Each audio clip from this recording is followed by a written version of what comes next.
Hey guys, I'll give you a couple of quick updates. Not a whole lot of stuff changed, but as you can see, there's actually some siding going on in the house. Um, so we got siding on the front and the side all the way up to the top.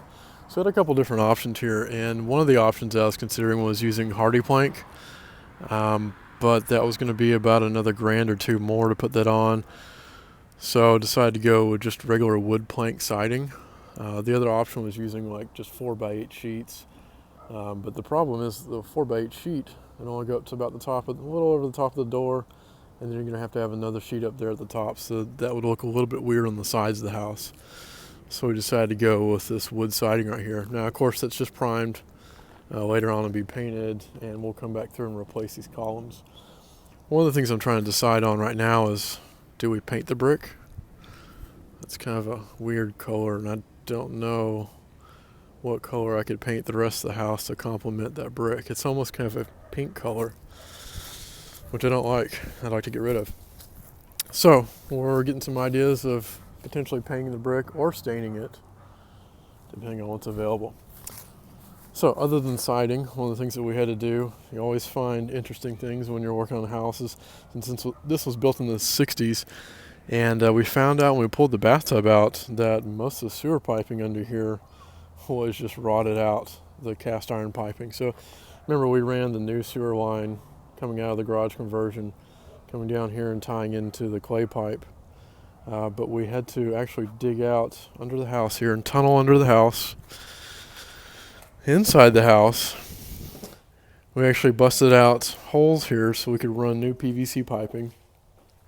Let me back up a little bit here and I'll show you.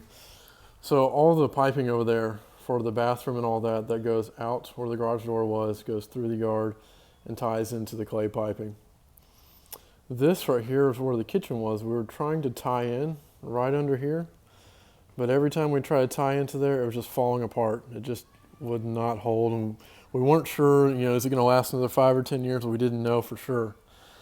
So we're kind of hesitant about even doing that. At the same time we're doing that, we came in here. Let's see if I can turn my light on. We came in here and we pulled out the old tub. And when we pulled out the old tub, the drain line was just literally like just sitting in the dirt. Like you could pick it up and just move it around. It wasn't actually connected to anything. So at that time we knew, okay, we've got some rusted out pipes here. So we started busting up some of the concrete. And as we busted up the concrete, all this cast that was under the house, see, it goes all the way. Okay, so from the front of the house, it goes underneath here to this toilet.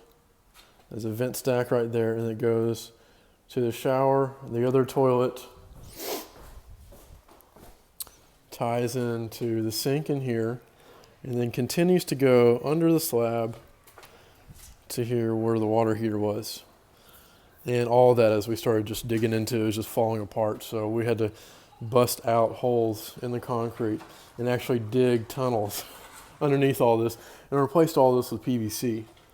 So the good thing is, another 20, 30, 40 years, maybe more, we don't have to worry about the plumbing. So all the drain lines have actually been replaced in the floor. So going all the way across there, so that pipe right there ties in all the way across. And I know what you're thinking, because I thought the same thing too. This one right here, why don't you just run it straight out? Because it's less distance.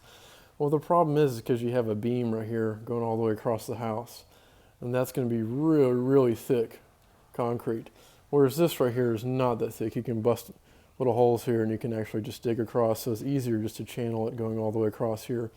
When you go under that beam, you're going to go so far down that you might not have enough droop to go all the way out to the street.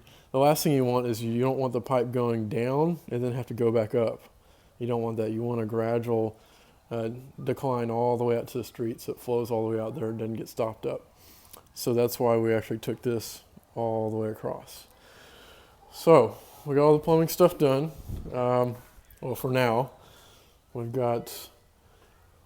rerouted some of these lines here. So we actually put these this in and output lines down low because we're going to put a tankless heater in here. We ran a 1-inch gas line down to 3/4.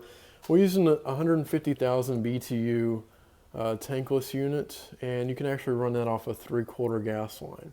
if we're running more than 150,000 BTUs, then we'd have to run a bigger gas line. Actually, I wasn't here when the city inspector came by, and he's like, you got to put a 1-inch.